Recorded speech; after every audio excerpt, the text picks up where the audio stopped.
Buenas tardes, Beverly. Es lo que vamos a trabajar ya para el final. Ya les mandé las diapositivas, ¿verdad? Para que las estudien. No sé si quieren que hacerme preguntas o algo, o volvemos a ver las presentaciones.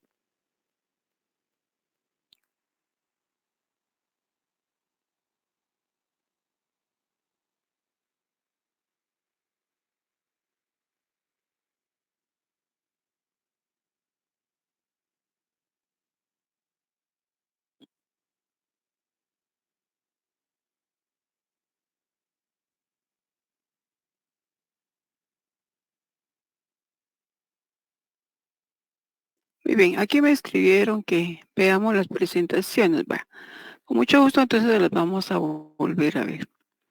Voy a apagar aquí la cámara.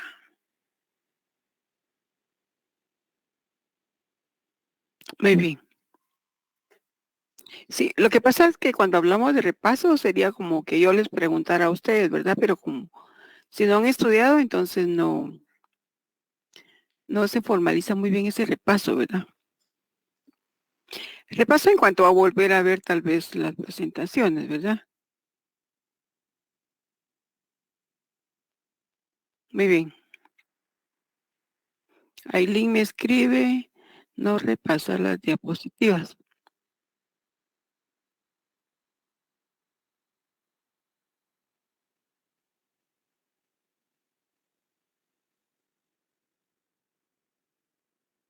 Bueno, voy entonces a presentar.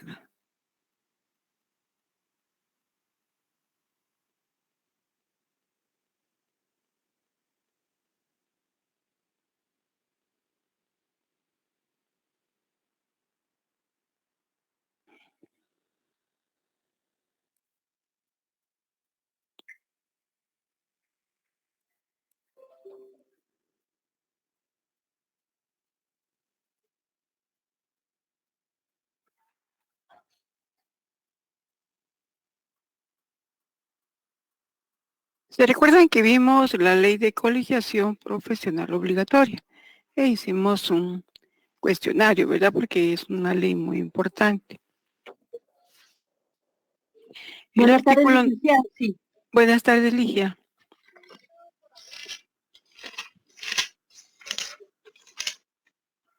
Dígame. No solo le estaba saludando. Ah, muy Mire, bien. los temas, perdone, los temas de ahorita ya es para el examen final, ¿verdad? Ahorita no vamos a entrar a ningún tema nuevo.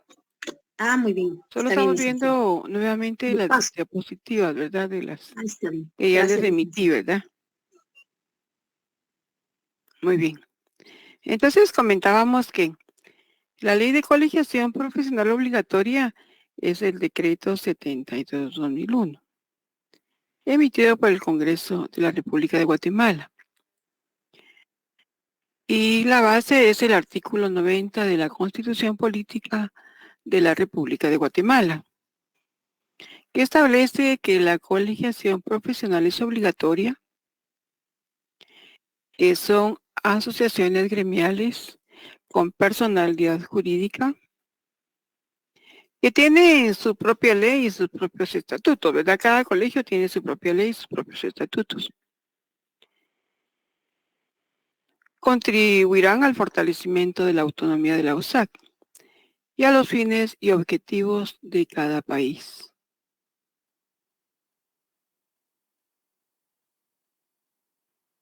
En los asuntos que se relacionen con el mejoramiento del nivel científico, técnico y cultural de las profesiones, las universidades podrán requerir participación de los colegios profesionales.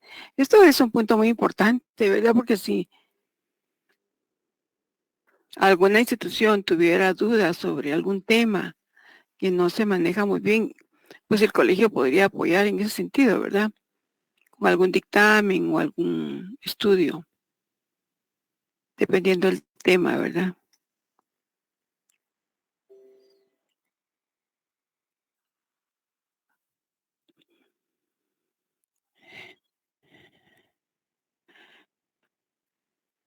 En la ley de colegiación profesional obligatoria se establecen los fines principales de los colegios.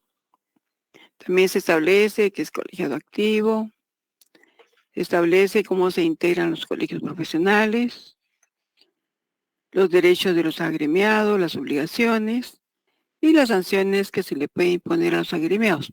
Todo eso lo vimos en la clase y con el cuestionario.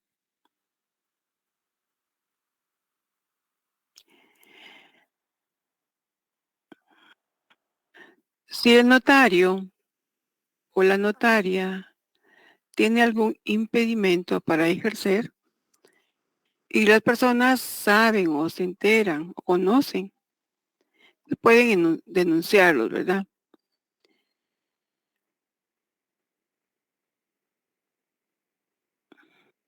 Y también el Ministerio Público.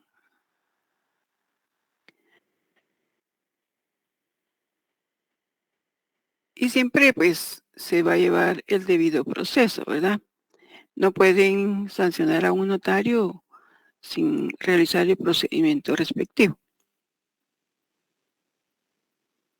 Y la Corte, si tuviera por razón de oficio conocimiento de alguna circunstancia, debe hacerlo saber a un fiscal para que se inicie esa denuncia, ¿verdad?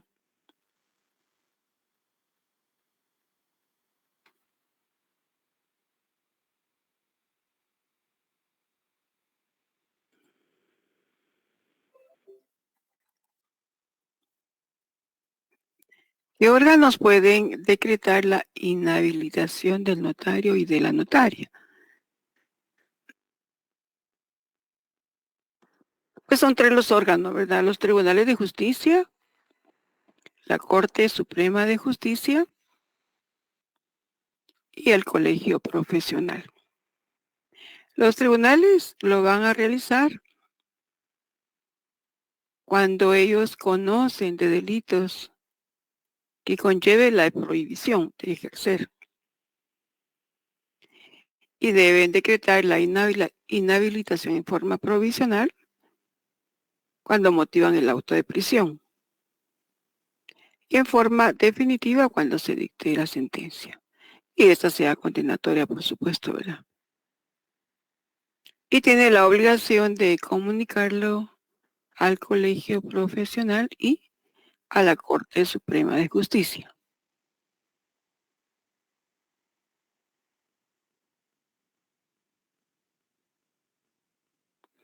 La Corte Suprema, como lo vimos en la diapositiva anterior, cuando conozca de una denuncia o tuviera conocimiento de que el notario incurre en causales de impedimento. Él no puede ejercer, sin embargo, está ejerciendo, pero debe comprobarse los hechos, ¿verdad? Debe llevarse el debido proceso y el derecho de defensa. Y el colegio profesional va a actuar cuando se falta la ética o se atenta contra el prestigio de la profesión, una vez seguido el trámite respectivo. Aquí quien actúa es el Tribunal de Honor.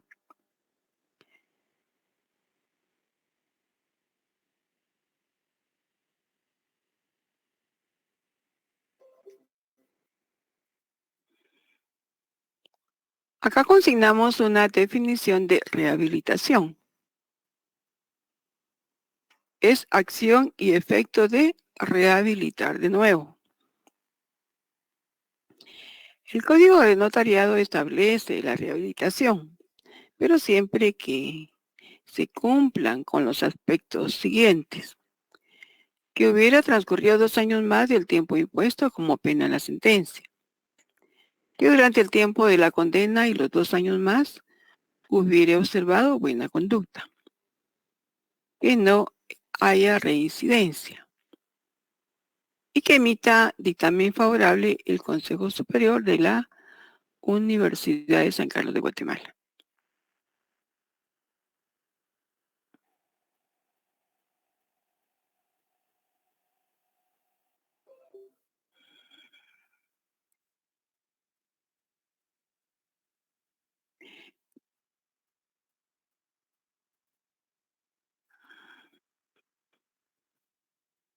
En cuanto a las impugnaciones o recursos que establece el Código de Notariado, son el de responsabilidad, el de reposición, el de reconsideración y el de apelación. Esto lo vimos en su oportunidad en nuestro código de notariado. Una definición de impugnación denomínase así a todo medio que concede la ley procesal para la impugnación de las resoluciones judiciales, a efecto de subsanar los errores de fondo o los vicios de forma en que se haya incurrido al dictarlas. Es una definición del Diccionario de Ciencias Jurídicas, Políticas y Sociales del doctor Manuel Osorio y Flori.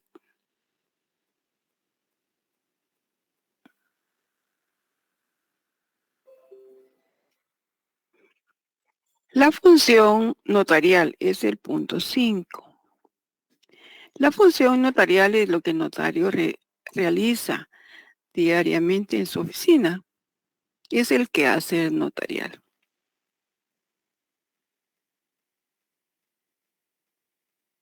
¿Qué es lo que el notario realiza en su oficina? A ver, recordemos.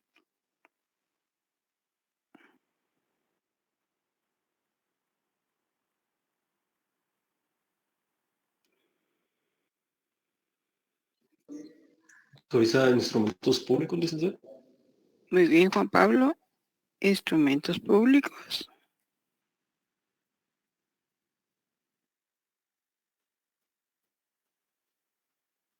¿Qué otros instrumentos redacta el notario?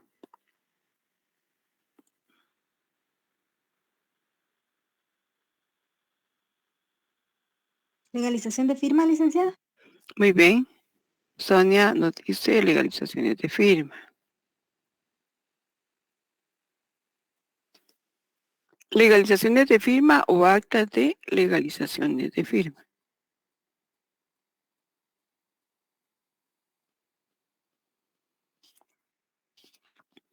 ¿Qué otro instrumento?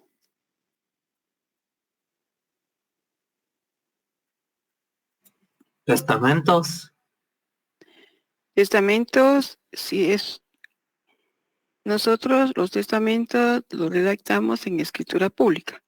Entonces, siempre es un instrumento público, es una escritura pública.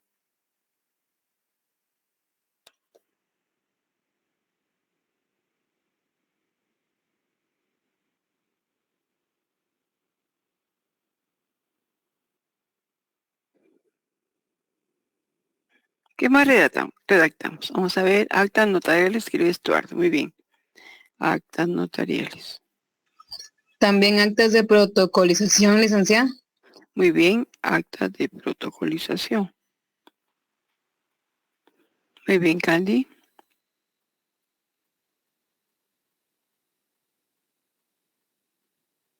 Nos faltan dos instrumentos públicos. ¿Cuáles serán? Tenemos escritura pública, actas de protocolización, actas de legalización de firma y actas notariales.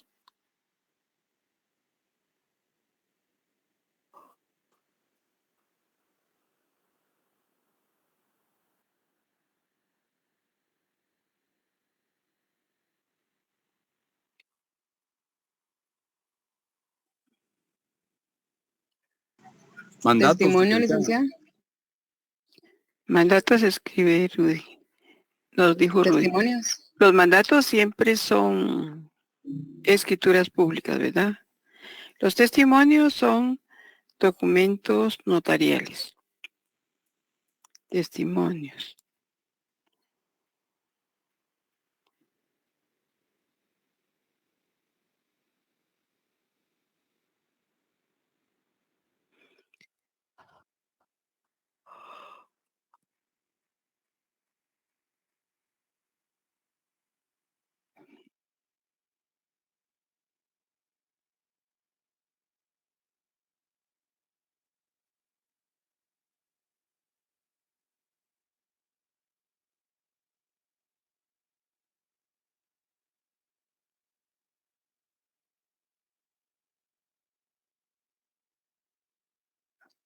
¿Se acuerdan de los instrumentos que van dentro del protocolo? ¿Cuáles serán?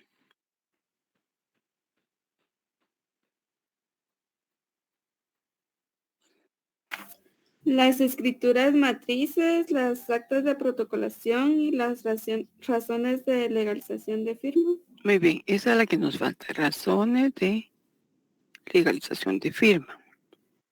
Y las que redactamos fuera del protocolo ya mencionaron acta de legalización de firma y actas notariales. ¿Cuál nos faltará?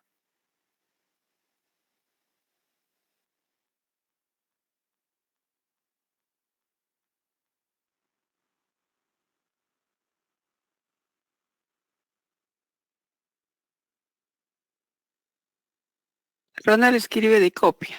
Actas de legalización de copias de documentos. Auténticas, pero recuérdense otro que auténticas son dos, ¿verdad? De firma y de copia de documentos.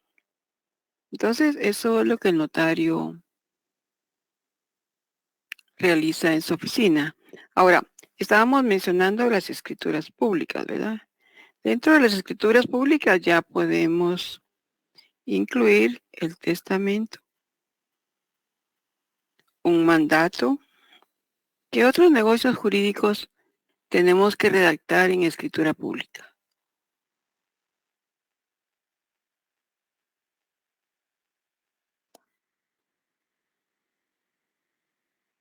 Helen escribe compra-venta, Estuardo también. Compra-venta ¿de qué será?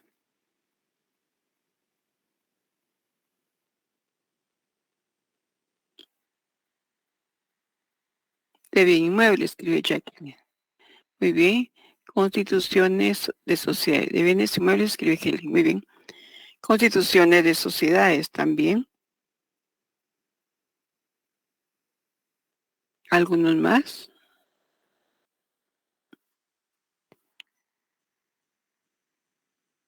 ¿Serían primeros testimonios, licenciada?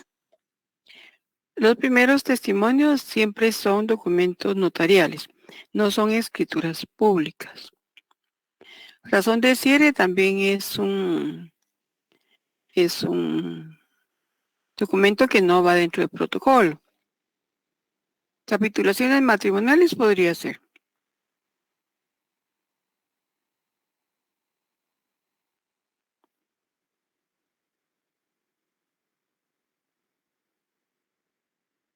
Contrato de arrendamiento, escribe Candy. Muy bien. Contrato de arrendamiento. Entonces, en escritura pública nosotros podemos hacer constar negocios jurídicos, ¿verdad?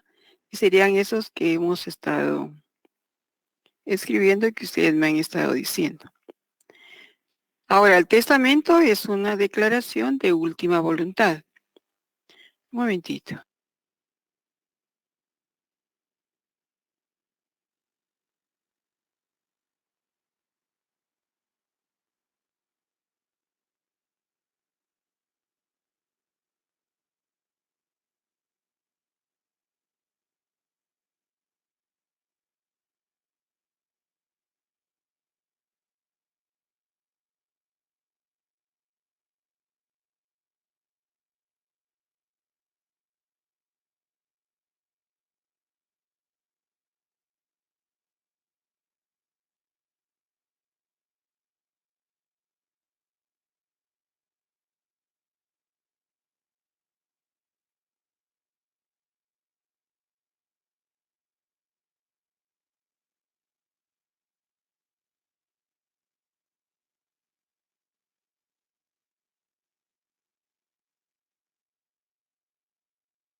Muy bien, todos los que mencionamos son instrumentos públicos, los que van dentro del protocolo y los que van fuera del protocolo. Dentro de las escrituras públicas hacemos constar negocios jurídicos. ¿Cuáles serán los negocios jurídicos? Los que ustedes mencionaron: mandato, compra-venta de bien inmueble, constitución de sociedades, contrato de arrendamiento,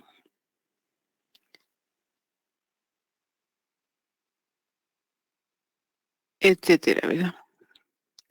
Nombramiento de representante legal, escribe Estuardo. El nombramiento de representante legal no lo faccionamos en escritura pública. Ese lo vamos a faccionar en acta notarial.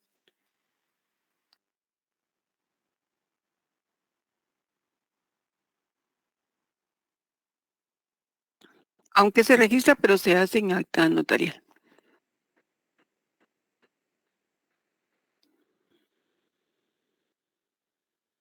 Muy bien. En cuanto a las teorías que explican la función notarial, la primera es la funcionalista, porque al inicio quien autorizaba las escrituras era un notario del Estado. Él actuaba a nombre del Estado y el Estado le pagaba sus honorarios o su sueldo. Aquí serían sueldos, ¿verdad?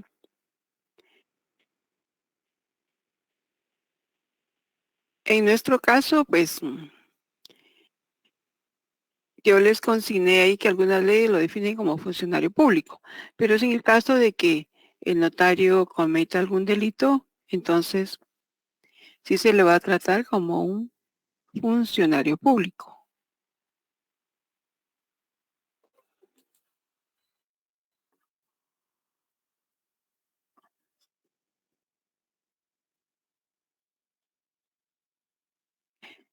Esta teoría trata sobre que la función notarial es una función pública, desempeñada primero por notarios estatales.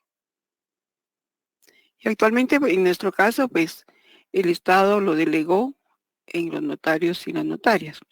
Y la base legal es el artículo 1 del Código de Notariado. Ese artículo 1 del Código Penal es en cuanto a que en estas disposiciones generales se establece que el notario va a ser tratado como funcionario público.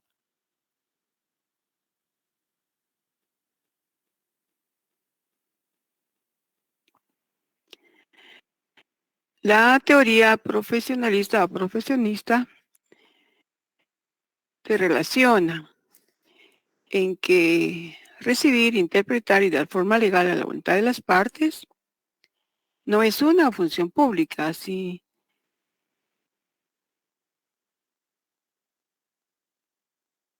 lo mencionan los que no están de acuerdo con la teoría funcionalista. Porque lejos de ser una función pública es un quehacer eminentemente profesional y técnico. Entonces ellos dicen que el notario debe ser un profesional, debe ser una persona conocedora del derecho y que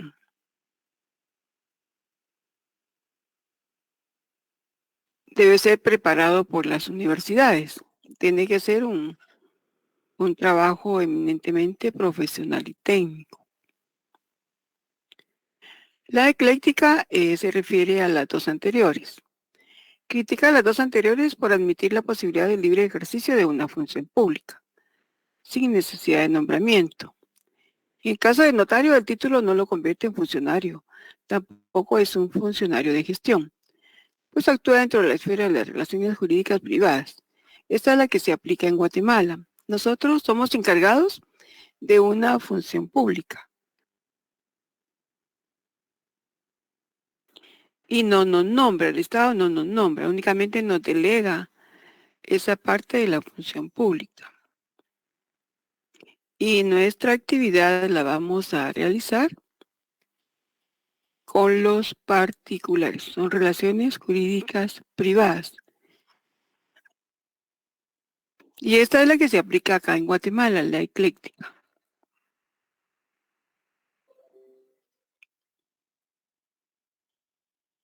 Entonces acá en Guatemala el notario es profesional del derecho, encargado de la función pública,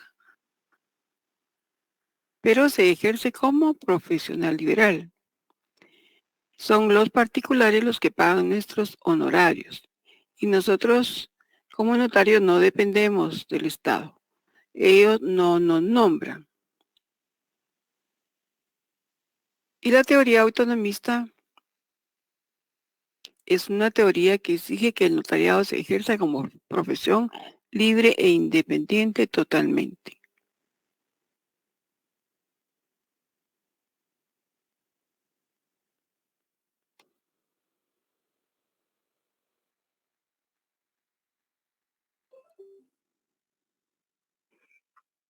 Cuando nos graduamos de abogados y notarios,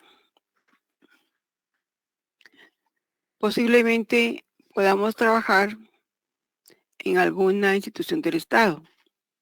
O si queremos nosotros tener nuestra oficina profesional y atender a nuestros clientes en nuestra oficina. O podemos hacerlo de una forma mixta. Cuando el notario realiza una función en la actividad del Estado, si su ejercicio profesional es de 8 horas, no puede ejercer el notariado. Lo que él va a realizar en ese trabajo va a ser una asesoría, una consultoría, pero ellos no ejercitan la fe pública.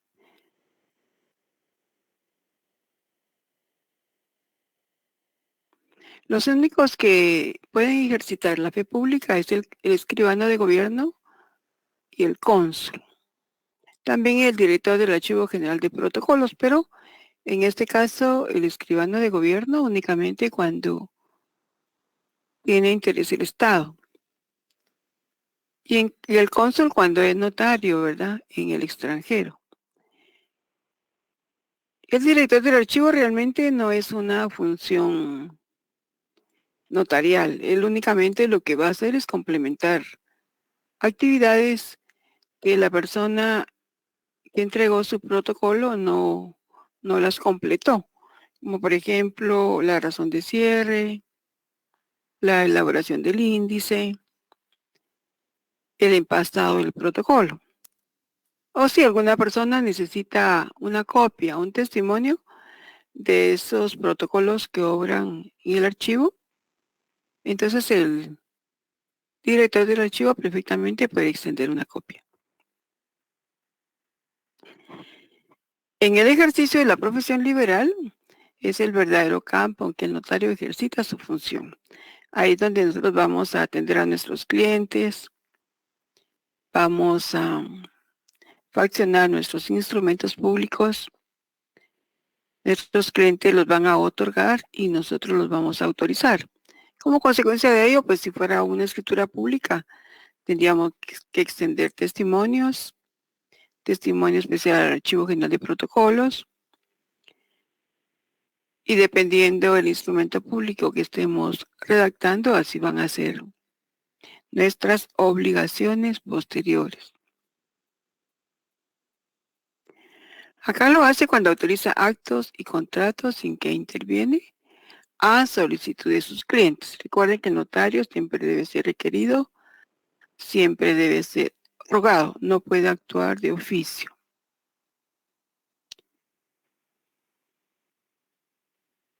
Y en forma mixta se da cuando el notario trabaja medio tiempo en una institución pública o en una empresa privada y medio tiempo en su oficina.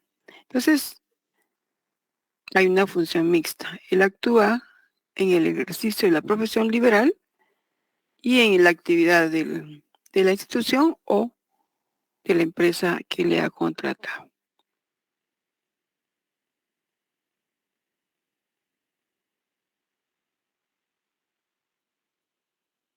¿Cuáles son las funciones o actividades que realiza el notario?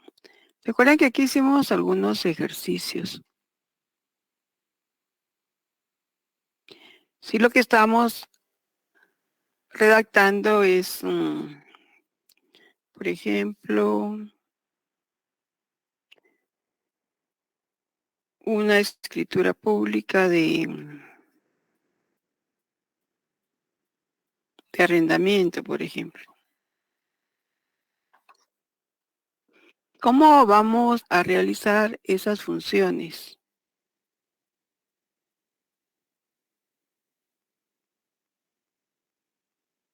Está la función receptiva, la función directiva o asesora, la función modeladora, la función preventiva, la función legitimadora y la función autenticadora.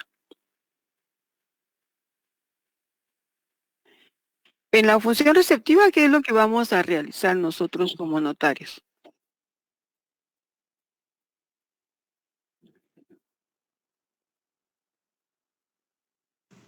Se va a escuchar al cliente qué es lo que necesita, qué instrumento necesita y cómo, Linda. Muy bien. ¿Cómo va a ser Rudy cuando está su cliente enfrente? ¿Qué va a hacer? ¿Va a hacer algún expediente? ¿O solo va a escuchar? ¿Qué va a hacer? ¿Cómo va a ser su actividad ahí? Primero, escuchar qué es lo que necesita, ¿verdad? Y tomar nota. Y en base a escucharlo, pues se le aconseja, ¿verdad? Ya se le hace ver y ya se prepara el instrumento. Recuerden que es importante en las primeras sesiones con nuestro cliente elaborar nuestro expediente.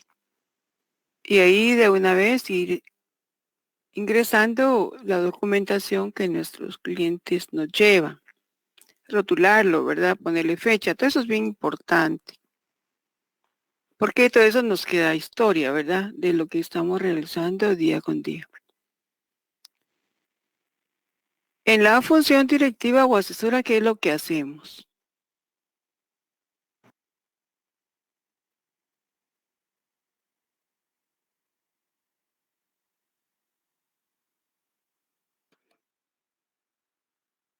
Estuardo escribe y abrimos el expediente. El expediente ya lo conformamos en la receptiva, ¿verdad? Tenemos toda la documentación de una vez. Pero cuando dice interpreta Helen, ¿qué es lo que me quiere explicar? Muy bien, hace un estudio jurídico, escribe Estuardo. ¿Para qué nos va a servir ese estudio jurídico?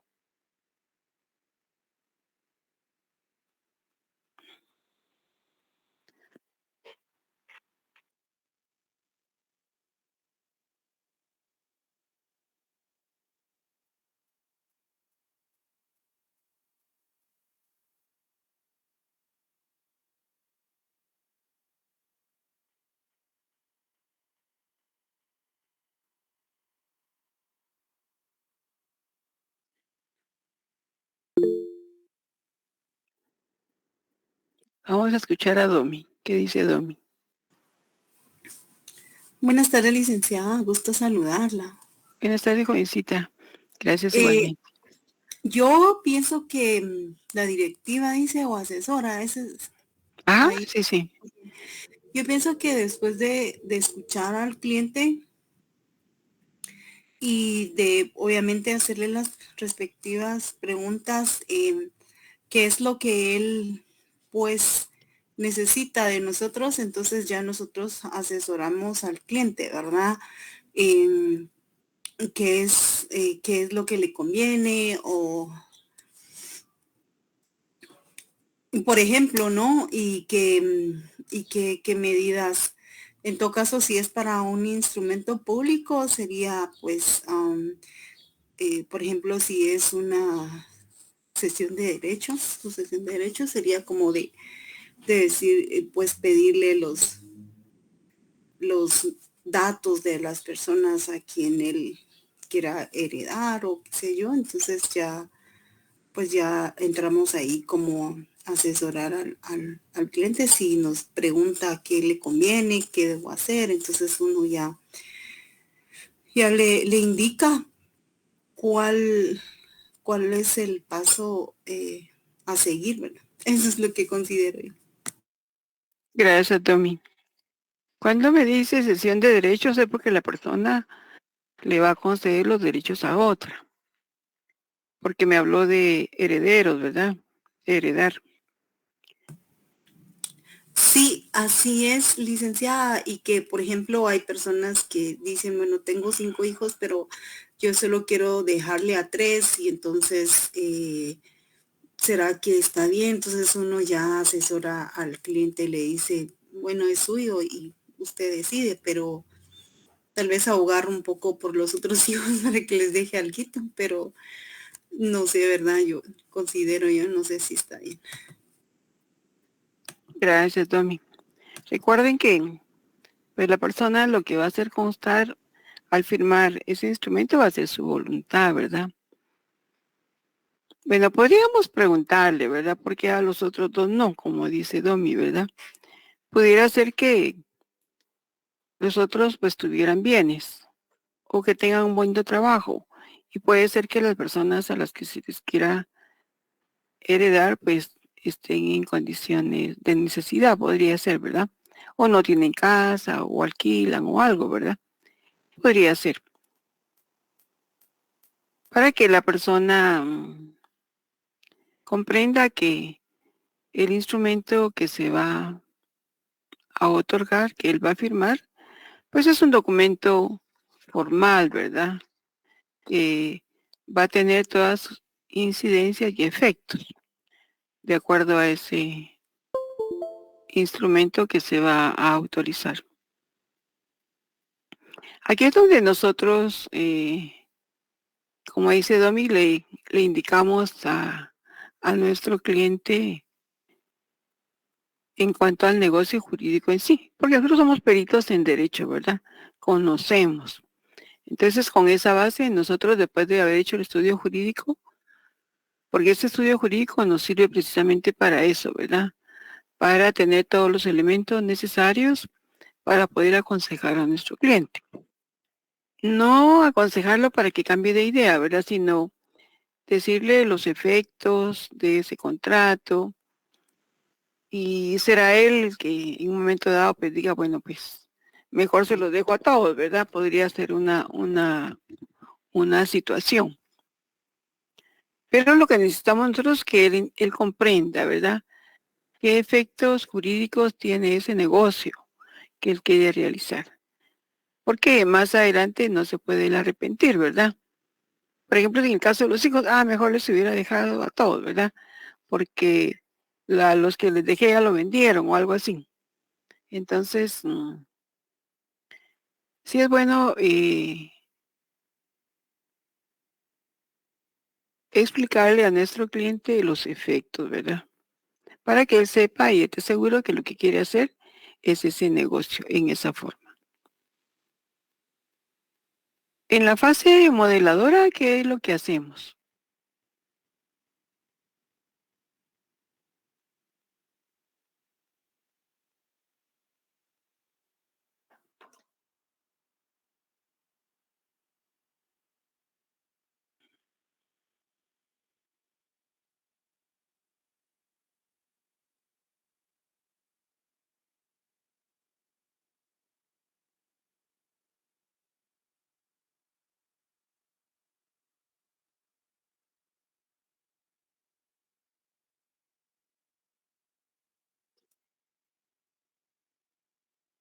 Ya pasamos la fase receptiva, la fase directiva o asesora. Y ahora en la modeladora, ¿qué hacemos? ¿Qué hace el notario y la notaria? ¿Qué hace?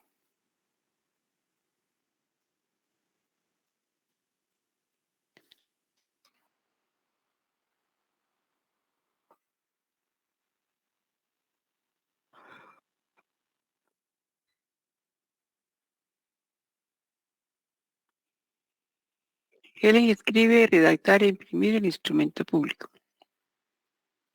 Si lo vamos a faccionar, ¿verdad? Lo vamos a redactar.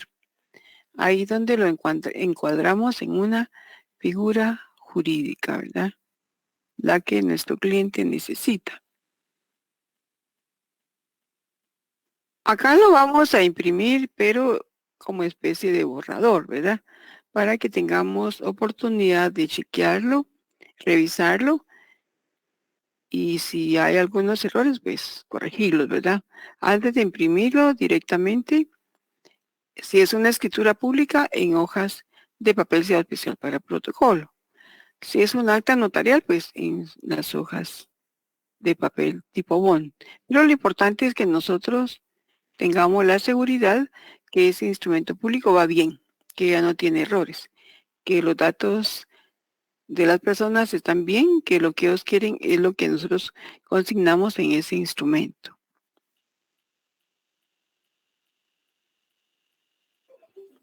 En la fase preventiva, ¿qué es lo que hacemos?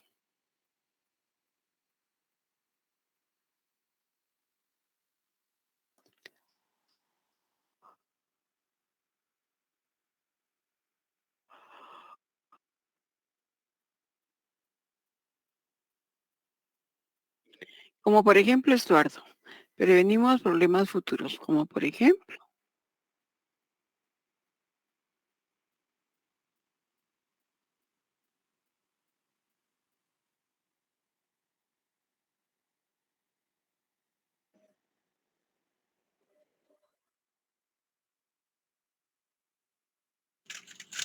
Licenciada, tal vez donde uno excluye de que ellos son responsables de los documentos que presentan, ¿verdad?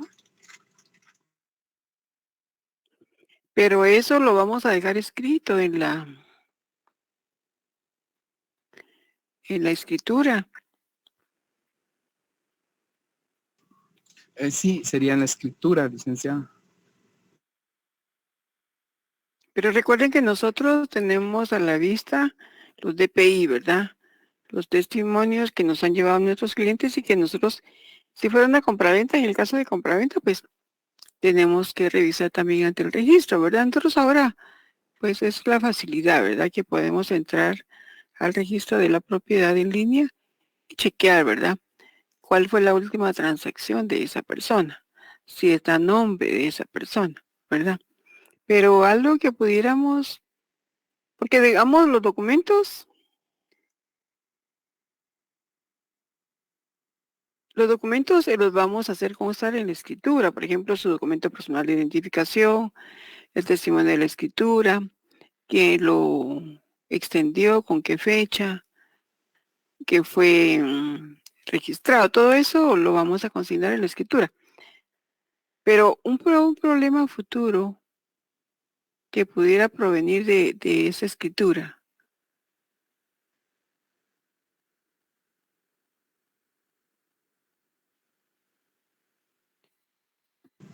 Que no esté hipotecada, aunque en el registro aparecería, ¿verdad? Si tiene gravámenes. Sí, aparece Rudy. Ahí aparecen las limitaciones, sí. Si hay hipotecas o alguna otra cosa, aparece. Y si hay hipotecas y ya la cancelaron, también aparece.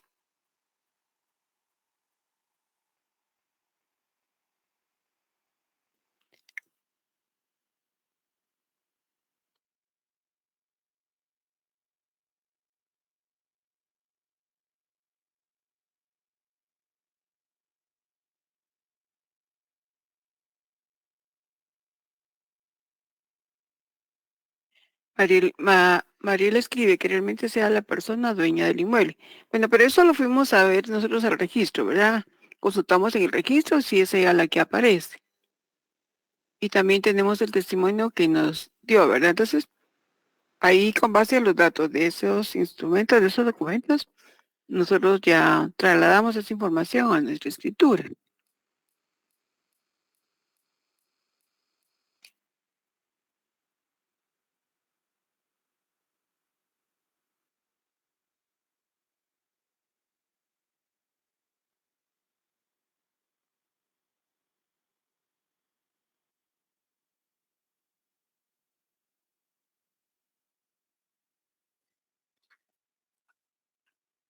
Por ejemplo, si la negociación la pagan con cheque, ¿verdad?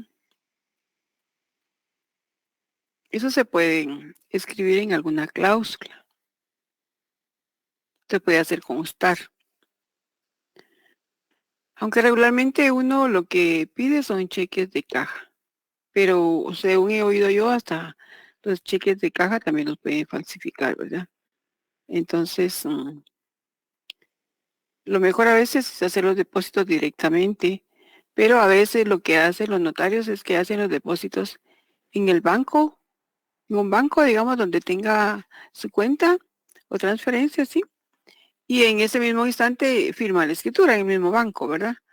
Para que la persona ingrese el dinero a su cuenta y la otra persona pues ya le firma, ¿verdad? Y si fuera él el vendedor del bien inmueble. Ahí se pueden tomar en cuenta el incumplimiento de las obligaciones. Si nuestros clientes incumplen con las obligaciones, ¿qué vamos a hacer, verdad? Al momento del incumplimiento. Entonces habría que tomarlo en cuenta dentro de alguna cláusula. Que la falta de 2 pagos consecutivos dará el derecho a la parte para demandarlo o algo, ¿verdad? Dependiendo cómo sea la negociación entre las personas.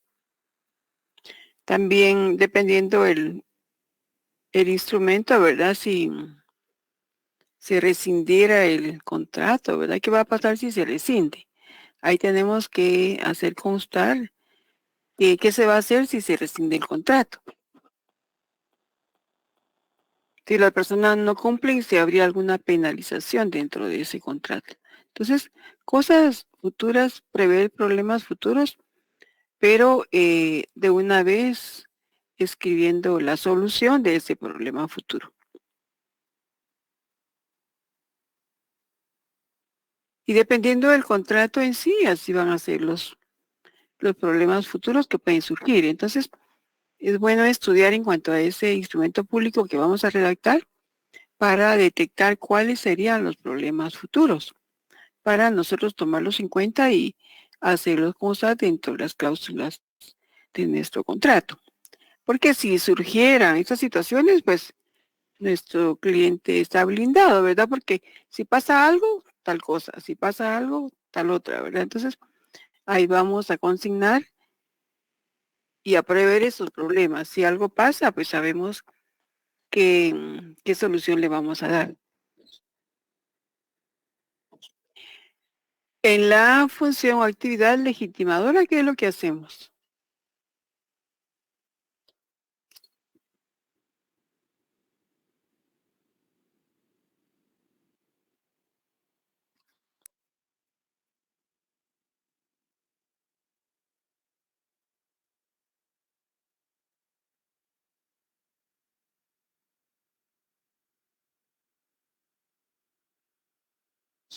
Licenciada, que la parte interesada sí sea titular del derecho sobre el cual se va a negociar.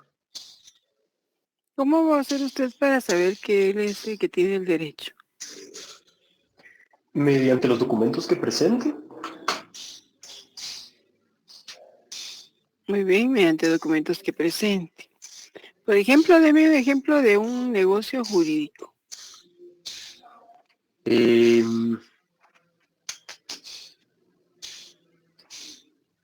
Supongamos una persona que quisiera vender su vehículo, pues la manera para acreditar que el vehículo en realidad le pertenece y que sí es lícito su comercio es pues con el título de propiedad. Usted tendría a la vista el título de propiedad. ¿Y qué otro documento le pediría?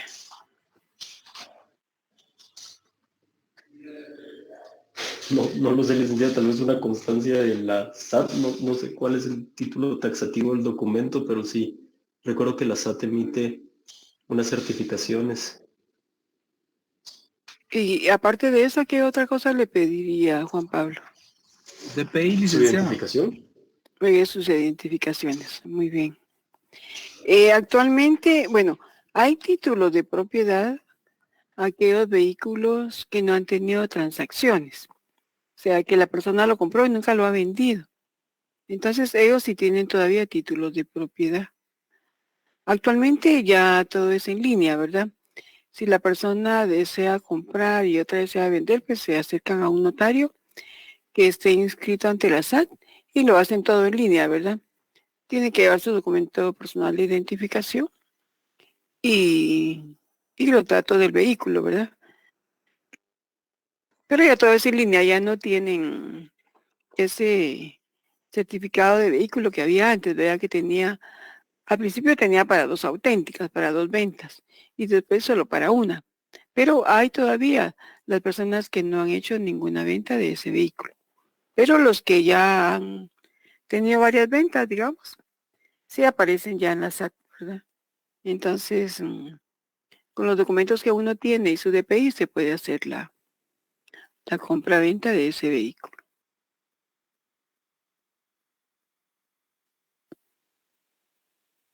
Que no tenga multas de tránsito, escribe Estuardo. Sí, porque si tiene multas ahí le salen, como todo está en línea, ¿verdad? Entonces la SAT de una vez cobra. Si hay multas ahí, de una vez le cobra para poder aceptar la transacción, el traspaso. Si uno tiene multas, de una vez ahí se lo cobra para poder hacer la transacción a la persona que desea comprar. Esta parte es cuando el notario califica, ¿verdad? Chequea, revisa la documentación. Empezando por su documento personal de identificación, ¿verdad? Verlos a ellos y ver que sea la foto que aparece ahí en el DPI. Que el documento personal de identificación no esté vencido. Tiene que estar activo, ¿verdad? Vigente. Como decía Juan Pablo, pues ver la titularidad, ¿verdad? Si fuera una compra-venta de algo, ¿verdad? De algún bien mueble o inmueble, pues tendríamos que tener esa documentación. Y no solo tenerla, sino revisarla, chequearla, leerla. Que la persona que va a vender sea la última en la transacción, que tenga de veras ese derecho. Y si la persona no está actuando en nombre propio uno llega directamente, ¿verdad? Pero si la persona actúa en nombre de otra persona, ¿qué hacemos nosotros ahí?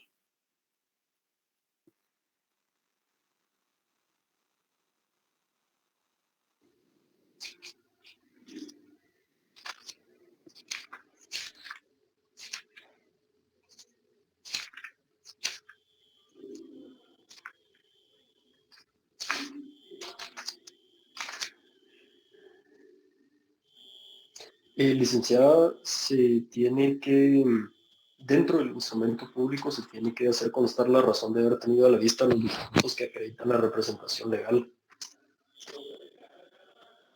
Muy bien, eso es en el artículo 5, ¿verdad? El numeral 5 del 29, sí. Pero, Juan Pablo, si una persona llega a su oficina actuando en nombre de otra persona, ¿qué documentación le va a pedir usted? Pues ya sea un mandato general, un mandato especial, en caso que esté representando un menor de edad, pues, o un incapaz, digamos, la certificación de nacimiento, eh, la resolución judicial donde se declara como incapaz. Muy bien. Eso sería un documento que respalda, ¿verdad? Porque está actuando la persona en nombre de otra persona. Por ejemplo, si es el padre o la madre, ¿qué le vamos a pedir? La certificación de nacimiento del menor. Muy bien, la certificación de nacimiento. Si es una persona que actúa en nombre de alguna institución, por ejemplo, de una cooperativa, ¿qué le vamos a pedir?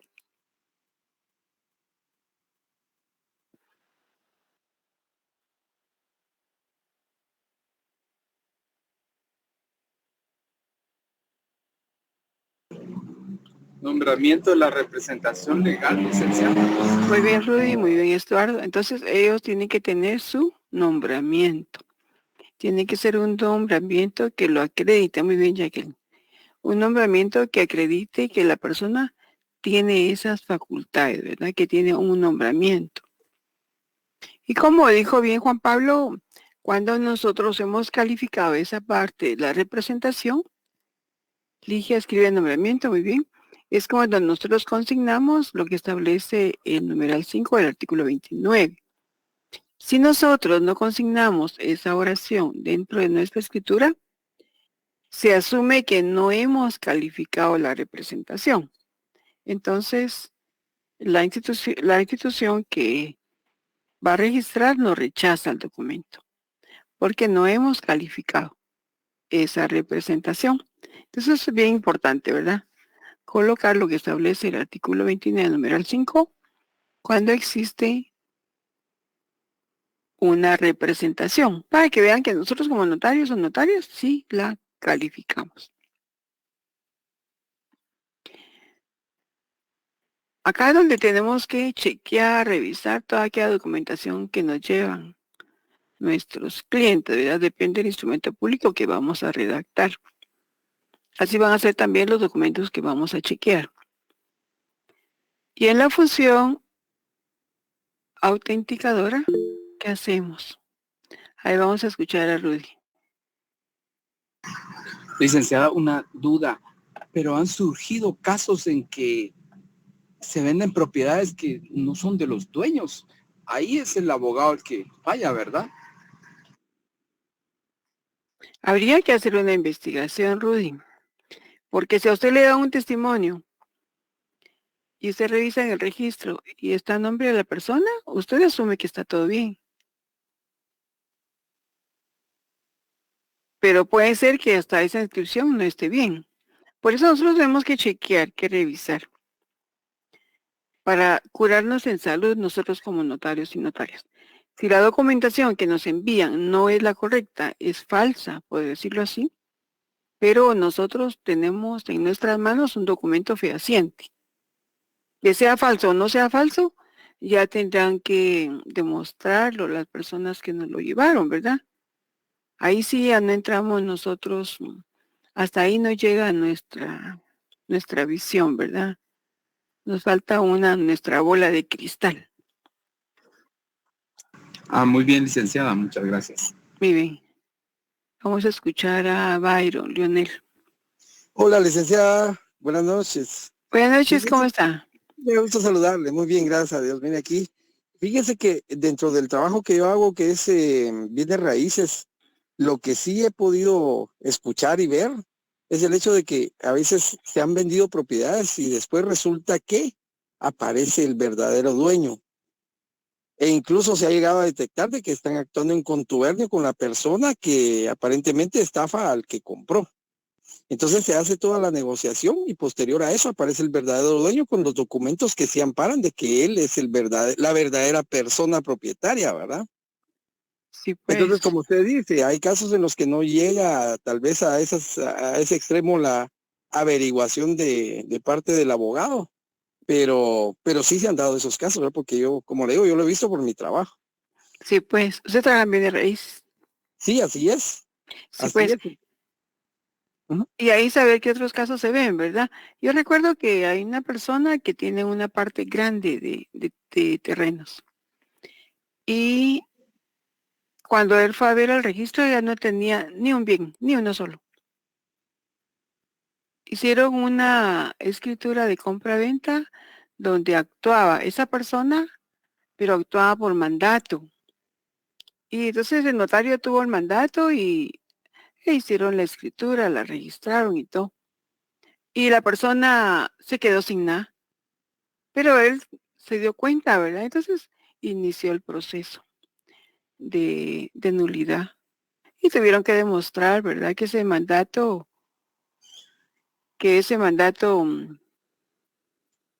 era falso, que había ilegalidad en él. Sí, estaba viendo que alguien escribió aquí, vamos a ver. Dice María Nieves. Buenas tardes, este documento también entrará en el examen.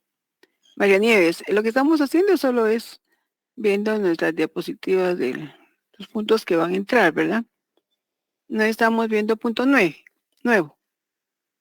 Entonces, él tuvo que demostrar ante un proceso judicial que ese mandato era ilegítimo. Y se llevó años, ¿verdad? Años el proceso. pero sí logró la nulidad del negocio jurídico, del instrumento público, y entonces regresaron todo a su estado normal, ¿verdad? Anterior. Pero él estuvo pila, ¿verdad? Atento. Exacto, sí, sí, porque fíjese, licenciada, que también le ocurrió a mi hermana, a una de mis hermanas le ocurrió de que ella compró un vehículo. Y de hecho nosotros revisamos que no tuviera multas y todo esto, pero al final, pues, y yo lo fui a probar, me gustó, está bonito y tuvimos todo el tiempo para hacer.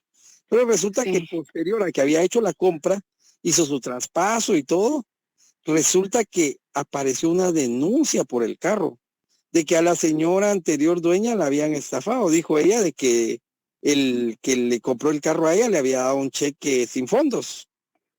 Entonces pues. él fue a hacer su traspaso y se lo vendió a mi hermana, ya estaba a nombre de él. Entonces resulta que eso se fue a un litigio, pero resulta de que al final, gracias a Dios, pues le quedó a mi hermana, ¿verdad? Se pudo establecer que ella lo compró por todas las vías legales y todo. No sé en qué pararía la señora con el que la estafó, pero ese caso también, o sea, vamos al hecho de que el abogado tiene una tarea bien difícil, ¿verdad? Pero también de mucha responsabilidad al actuar en ese tipo de temas, ¿verdad, licenciada? Esto es algo bien delicado y, como le digo, requiere de mucha responsabilidad para poder actuar de la mejor manera con el cliente. Sí, y como hay que cuidar, ¿verdad?, los intereses de nuestro cliente, de los dos. En este caso de la compra-venta de vehículos, he visto yo que hay oficinas donde realizan los traspasos, pero ahí inmediatamente hay bancos, ¿verdad? Por ejemplo, ese que está por la Roosevelt, ¿cómo se llama?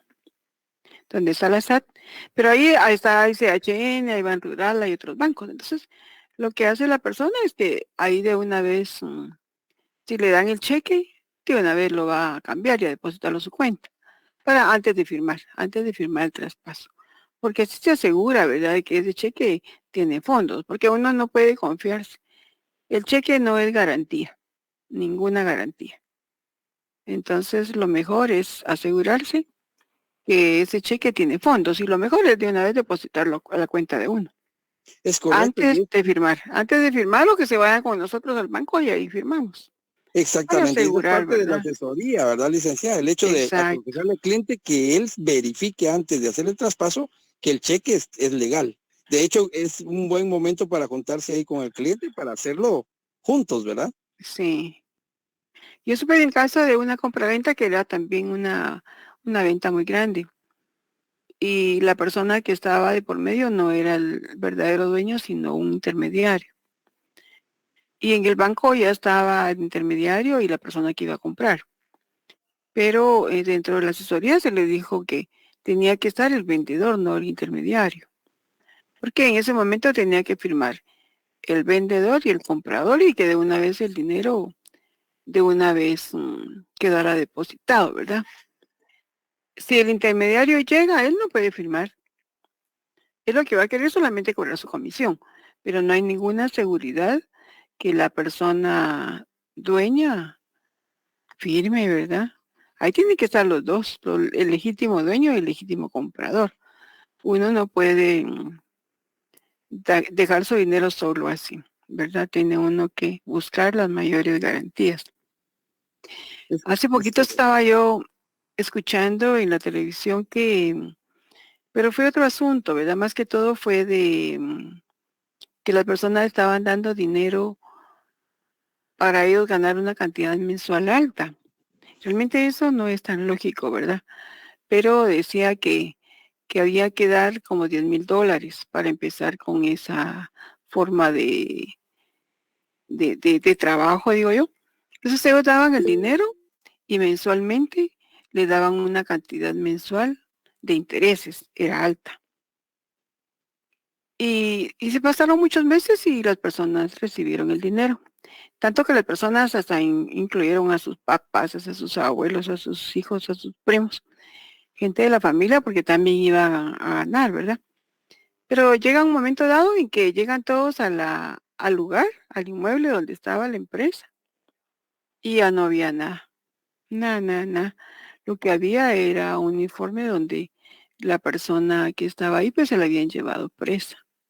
Entonces ya surge un montón de problemas, ¿verdad? Porque esta persona cuenta que ya ni dormía por pensar en que les hizo daño a sus familiares, ¿verdad? Porque había gente que tenía el dinero que de tiempo atrás había ido juntando jubilaciones y cuestiones, ¿verdad? Y que entonces era un problema serio, ¿verdad? Yo creo que no todo lo que brilla es oro, ¿verdad? Tenemos que tener mucho cuidado con nuestras inversiones, ¿verdad? Hay que pensar bien que uno como no quisiera ganar un montón, ¿verdad? Pero hay que ver que sea lo más adecuado, lo más correcto. También el caso de Autocasa, ¿verdad, Estuardo? Que saber cómo irá ese caso, ¿verdad? Que también habían personas que habían puesto su jubilación ahí, ¿verdad? A veces la gente guarda sus centavitos y la ilusión, ¿verdad? De ganar mensualmente una cantidad.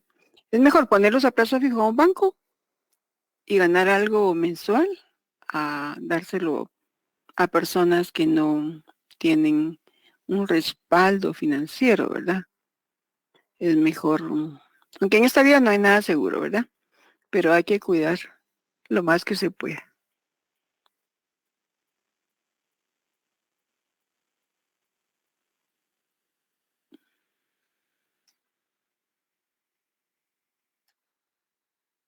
Sí, Bancafé, ¿verdad? Sí. Sí, han sido problemas serios, ¿verdad? Muy bien. Entonces, estábamos por la fase legitimadora, ¿verdad? Que es donde nosotros tenemos que calificar toda la documentación para que nuestro instrumento público sea cierto, sea seguro, respalde a nuestro cliente. Y en la fase autenticadora, ¿qué hacemos?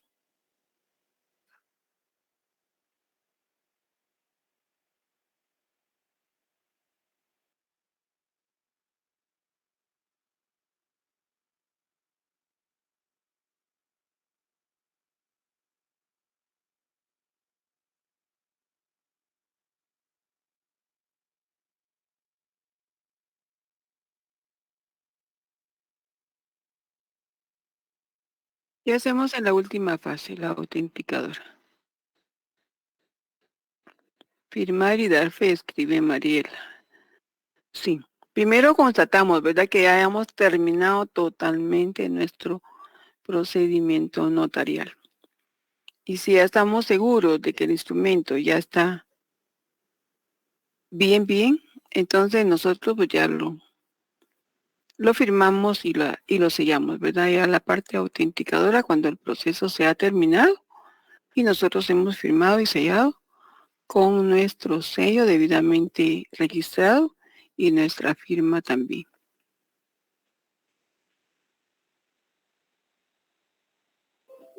Y las finalidades de la función notarial, que son la de seguridad, valor y permanencia.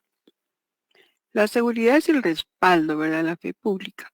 Es la calidad de firmeza o certeza que se da al documento notarial. El valor es un valor jurídico.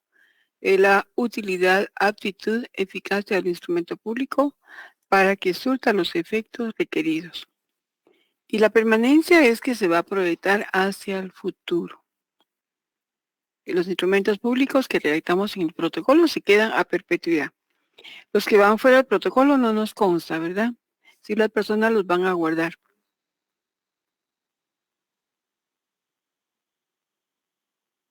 Muy bien, ahí terminaríamos el punto 4 y 5.